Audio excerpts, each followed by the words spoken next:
సచివాలయాల ద్వారా వాలంటీర్ల ద్వారా ఒక కౌరు పంపించి అందరు గారు జాగ్రత్తగా ఉండండి అని చెప్పని పునరావాస కేంద్రాలకు పంపించి వాళ్ళకి కావాల్సిన సదుపాయాలన్నీ గారా చేసిన ప్రభుత్వం గతంలో జగన్మోహన్ రెడ్డి గారి ప్రభుత్వం.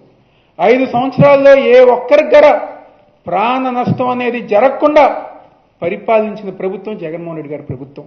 కానీ ఈరోజు 29వ తారీఖున వాతావరణ శాఖ ప్రెస్ నోట్ రిలీజ్ చేసింది.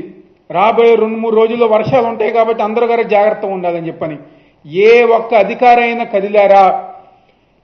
ప్రభుత్వం నుంచి ఏ ఒక్క ప్రకటన వచ్చిందా జాగ్రత్తగా ఉండండి అని చెప్పని? ఎక్కడి గారా లేకుండా ఈరోజు ప్రజానీకం చనిపోయేంత వరకు గారు తీసుకొచ్చింది ఈరోజు ఈ కూటమి ప్రభుత్వం అని చెప్పి అందరిగా చెప్పుతున్నాం.